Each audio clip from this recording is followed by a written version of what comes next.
बिस्मिल्लाहिर्रहमानिर्रहीम। अस्सलाम वालेकुम व्यूवर्स, उम्मीद करते हैं आप सब खैरियत से होंगे। आज हम आपकी सेहत के मुतालिक बात करेंगे कि सब्ज़ियात जो हैं हमारी रोज़ाना की खुराक का बहुत अहम हिस्सा हैं।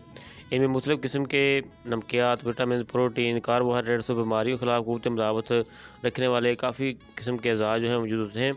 हमारे मुल्क में सब्ज़ियों का फ़ी कस इस्तेमाल जो है 140 ग्राम यौमिया है, जबकि मुतवाज़न ग़िज़ा के लिए ये इस्तेमाल 280 से 300 ग्राम फ़ी यौमिया होना चाहिए था।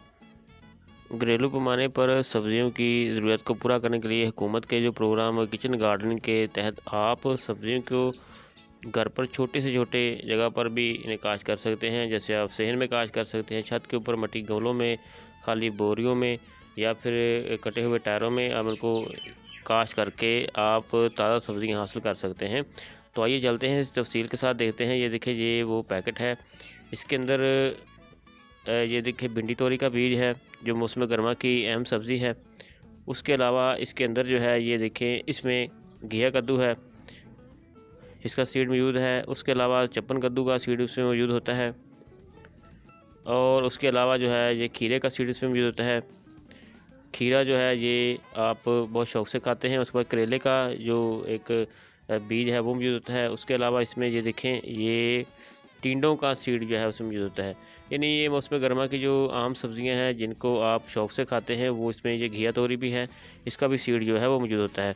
यानी आप इस पैकेट के साथ, ये पैकेट जो है ये महकमा ज़राअत के ऑफिस से मिल सकता है आपको या एक्सटेंशन वालों से भी मिल सकता है आपको, और इसकी कीमत भी मुनासिब है, तकरीबन 100 रुपये तक है। तो ये देखते हैं, भिंडी तोरी का जो सीड है ये फरवरी से जुलाई तक जो है काश्त कर सकते हैं। वैसे तो मौसम गर्मा की जो सब्ज़ियाँ हैं वो बस फरवरी से यकम मार्च तक काश्त की जाती हैं, लेकिन आप पिछली तक काश्त कर सकते हैं। करेला है या भी आप फरवरी से जुलाई तक काश्त कर सकते हैं। घिया कद्दू भी है, खीरा भी है। घिया तोरी जो है ये फरवरी से अप्रैल तक काश्त कर सकते हैं। टिंडा जो है इसे आप फरवरी से अप्रैल तक काश्त कर सकते हैं। तर का अगर सीड उसमें यूज़ होता है तो फरवरी से अप्रैल तक, और चप्पन कद्दू का जो है फरवरी से अगस्त तक आप काश्त कर सकते हैं। यानी कि आपके लिए इसमें काफ़ी सारी सब्ज़ियां हैं, आप इन्हें घर में आसानी से काश्त कर सकते हैं और ताज़ा सब्ज़ियां हासिल करके ताज़ा जो है वो उन्हें तोड़ के आप इस्तेमाल कर सकते हैं।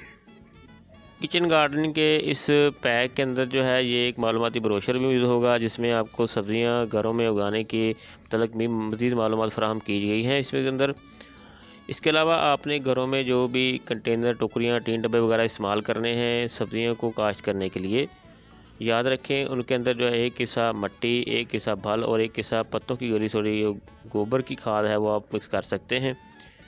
और इनको आप ऐसी जगह का इंतखाब करके रखें जहाँ पर कम से कम 8 घंटे धूप रहे और सब्ज़ियाँ जो हैं वो खीलियों पर काश्त करने की कोशिश करें। उसके अलावा जो है कि आप गर्मियों में बेलों वाली सब्ज़ियों की बेलों को दीवारों के साथ या बांसों की मदद से ऊपर चढ़ा सकते हैं। इससे बीमारियों का खतरा कम होता है और रंबे के साथ आप इनकी जड़ी बूटियों की सफाई भी कर सकते हैं। उसके अलावा यह है कि पौधों की बढ़ोतरी के लिए इसमें नमी सूखने ना दें और ज़्यादा पानी भी ना दें, ताकि कि पानी जो है वो गमलों वगैरह से बाहर ना निकल सके। पौधों की रोज़ाना 5 से 10 मिनट तक देखभाल से आप पौधों को बीमारियों और कीड़े मकोड़ों से महफूज रख के साफ़ पानी के साथ जो है वो अच्छी भरपूर पैदावार हासिल कर सकते हैं और आप जब चाहें अपनी पसंद की सब्ज़ी तोड़कर खा सकते हैं। शुक्रिया।